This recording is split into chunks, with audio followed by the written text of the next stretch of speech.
राधे राधे साथियों, तो हम आ चुके हैं मथुरा स्टेशन और मथुरा से सीधी पकड़ ली हमने बस। और बस में भाई साहब एकदम बहुत ही अच्छा लग रहा है, क्योंकि भाई बस ही जो एसी है, क्योंकि ठंडा ठंडा शरीर हो गया। ये बस लोकल बस नहीं है जिसमें यार सवारी पे सवारी सवारी पे सवारी लादे हुए भाई साहब इसमें मैं अकेला बैठा हूँ एकदम बिंदास, एकदम रिलैक्स फील करते हुए सीधे जा रहे हैं। तो हम सीधे बढ़िया चलते हैं। इसके बाद में हम पकड़ते हैं अपनी ऑटो जो सीधे हमें ले जाती है मठ की ओर। मठ में जाने के बाद में हमें काफ़ी अच्छा लग रहा है, क्योंकि यहाँ पर आने का सिर्फ मेरा एक ही उद्देश्य है, क्या वाकई में राधा रानी की शादी हुई थी या नहीं। तो ये चीज़ हम जानने के लिए आए। तो हमें एक भैया मिले जो हमें बाइक से लिफ्ट देते हुए, क्योंकि जब आप जाते हो ना कहीं पर, तो भाई ऊपर वाला भी आपकी मदद करने के लिए किसी ना किसी रूप में आता है। और भाई ये बात मैंने हकीकत में फील किया, क्योंकि मेरे साथ में मुझे बहुत से लोगों ने मदद की। अब हम सीधे पहुंच चुके हैं मठ, जहां से हमें दो रास्ते मिलते हैं। अभी हम जाने वाले हैं इसी सड़क से सिर्फ 1 किलोमीटर की दूरी पर है, जहां पर दो रास्ते मिलते हैं। एक पर है श्याम वन, दूसरे पे भांडरी वन। यानी कि भांडरी वन वहाँ पे राधा और भगवान श्री कृष्ण की शादी स्थल है। तो अभी हम सबसे पहले वहाँ जाएंगे, और सेकंड हो सकता है टाइम मिला तो श्याम वन भी देखने के लिए जाएंगे। तो अभी हमें 1 किलोमीटर पैदल ही चलना है। और यहाँ पर जो गलियाँ हैं बड़ी प्यारी प्यारी पतली पतली गलियाँ हैं। तो धूप भी काफ़ी हो चुकी है, पहुँचना ज़रूरी है जल्दी। अभी मैं पहुंच चुका हूं। बिल्कुल ऐसा लग रहा है जैसे मैं अपने गांव में आ चुका हूं, क्योंकि गांव का नज़ारा ना इसी प्रकार से है। क्योंकि यहाँ पर है ब्लैक ब्यूटी। और बाबू कुछ खाती हो या नहीं? ओ भाई सब मारने वाली है। तो भाई हम सबसे पहले, क्योंकि हमारे पास में वक्त कम है और हमें बहुत सारी चीज़ें विजिट भी करनी है, तो हम सीधे अभी निकल रहे हैं अपनी मंजिल की ओर।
जैसे कि आप मेरे पीछे देख रहे हैं, भगवान श्री कृष्ण और राधा रानी का विवाह स्थल है, जहाँ पर भगवान श्री कृष्ण और राधा रानी की मांग में सिंदूर भरते हुए नजर आएंगे। और बहुत से लोगों को पता भी नहीं कि भगवान श्री कृष्ण और राधा रानी की एक्चुअली में शादी हुई या नहीं हुई।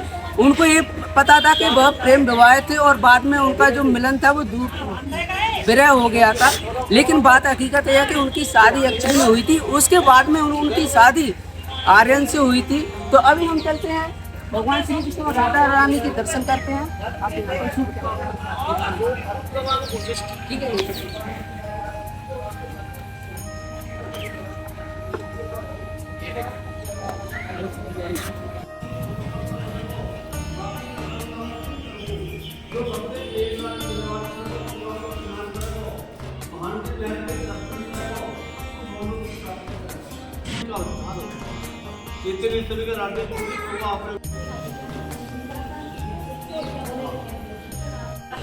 हेलो, हाँ बोल बेटा।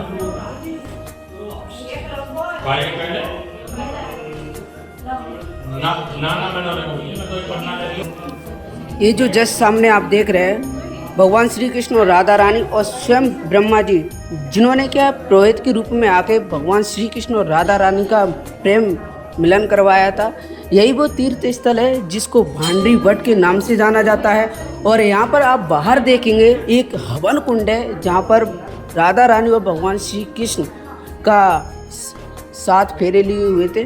तो आगे देखेंगे उस चीज़ को लेके। सबसे पहले हम परिक्रमा में चलते हैं और जस्ट सामने आप देख रहे हैं ये है ऋषि मुनि और यहाँ पर नृत्य करती हुई रास लीला रचाते हुए भगवान श्री कृष्ण और राधा रानी और उनके साथ में जो सहेलियाँ हैं मंद मंद झूमते हुए और रास लीला में डूबते हुए और नृत्य करते हुए, जैसे आप देख सकते हो।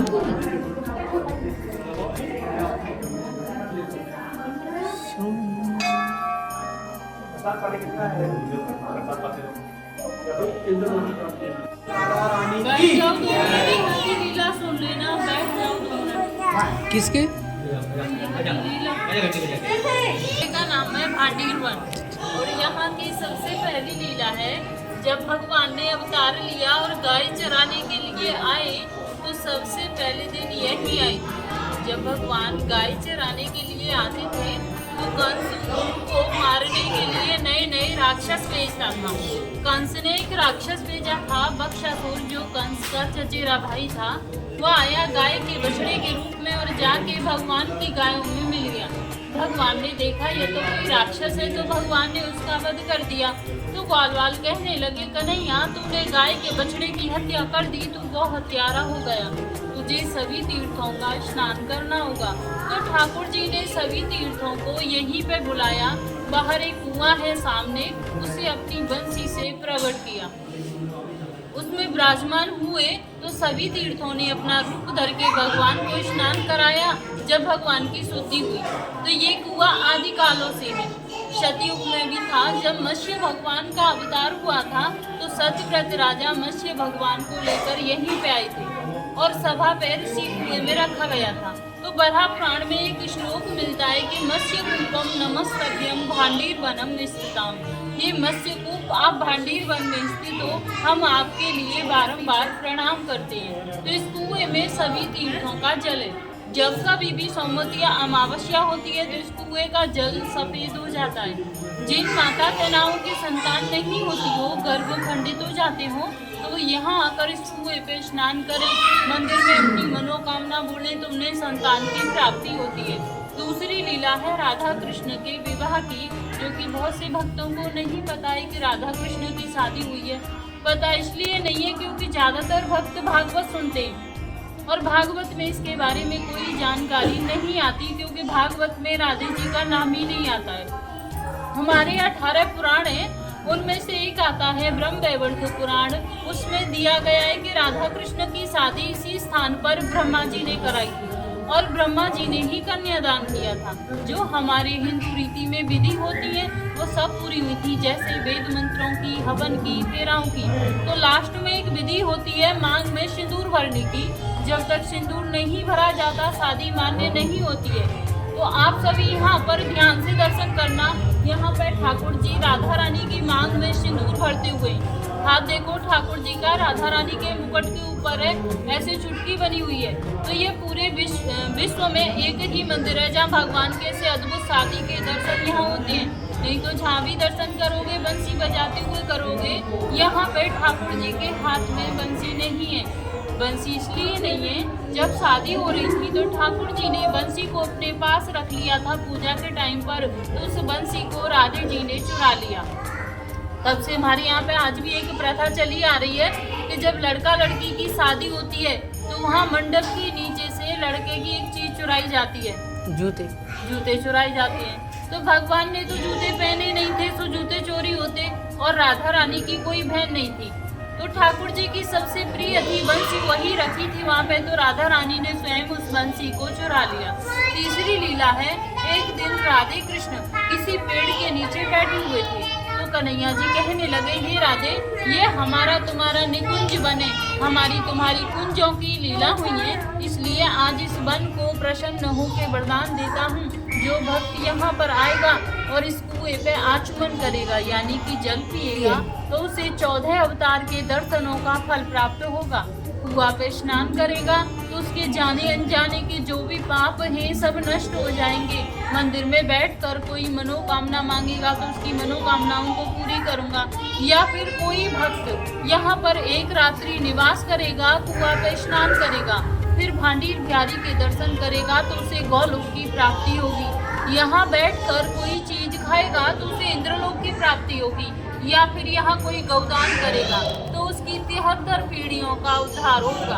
इतना सुनने के बाद राधा रानी घबरा गई और बोली, हे प्रभु, इतना होने पर तो यहाँ भक्तों की इतनी भीड़ हो जाएगी कि 24 घंटे भक्त रहेंगे, हमारे तुम्हारे मिलने में बाधा पड़ जाएगी प्रभु। तो ठाकुर जी बोले, हे राधे गोपनीय, ये मेरा गुप्त स्थान है, यहाँ पे हर कोई नहीं आ सकता।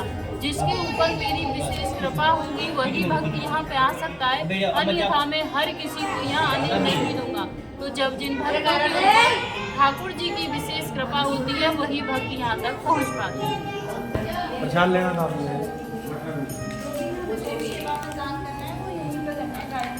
थोड़ा इतना बस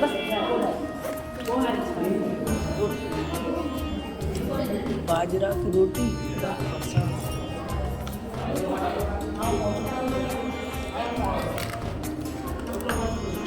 एक छाछ है, ठीक है ठीक है।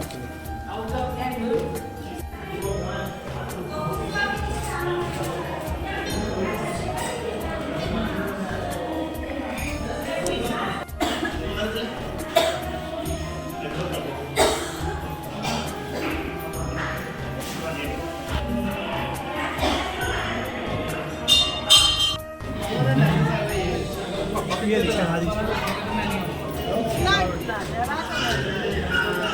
ये मंडप बना हुआ है।